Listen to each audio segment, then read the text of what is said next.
జై వాసవి మాత.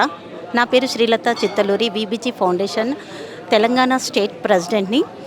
ఈరోజు వైశాఖ శుద్ధ దశమి రోజు మనము వాసవి మాతని జయంతిని జరుపుకుంటున్నాము. ఇందుకు మన రేవంత్ రెడ్డి అన్నకి థ్యాంక్ యూ చెప్పుకుంటూ, కల్వ సుజాతక్కకి థ్యాంక్ యూ చెప్పుకుంటూ, మా వాసవి బంధన్ గ్లోబల్ ఫౌండేషన్ ద్వారా కన్యక పరమేశ్వరి టెంపుల్ KPHBలో అంగరంగ వైభవంగా కుంభరాశి ప్రోగ్రామ్ని మరియు 102 kgల అన్నదాన ప్రసాదాన్ని మేము అందరికీ పంచుతున్నాము. Thank you so much. ఈ అవకాశాన్ని ఇచ్చిన ప్రతి ఒక్కరికి ధన్యవాదములు.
జై వాసవి.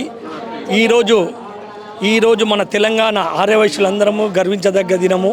ఎందుకంటే ఈరోజు మన వాసవి మాత జయంతిని మన డైనమిక్ తెలంగాణ ముఖ్యమంత్రి రేవంత్ రెడ్డి గారు ఈరోజు 2 days కింద అధికారికంగా ప్రకటించారు.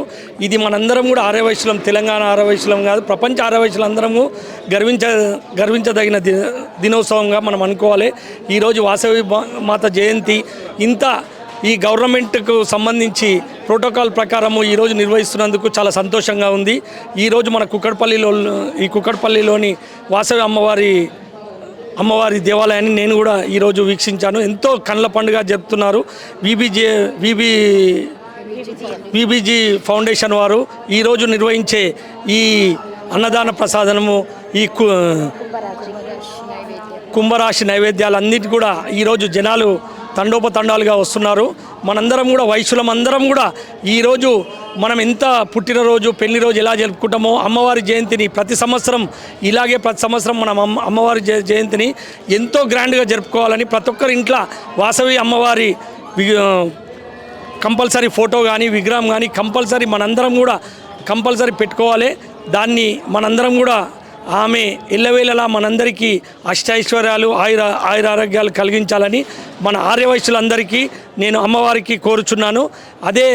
అదే మనం విజయం అనుకోవాలి. మనము రాజకీయాల్లో కానీ బిజినెస్లో కానీ ఎంతో రాణించాలని అమ్మవారి శక్తి ఉంటే మనందరం ఒక్కదాటిగా అందరం ఐక్యత అయ్యి మనమందరం ఒకటే అని వైశ్యులమందరం ఒకటే అని మనం ముందుకొస్తే మనం ఇంకా ఎన్నో రంగాల్లో ముందుకొస్తామని నేను కోరుచున్నాను.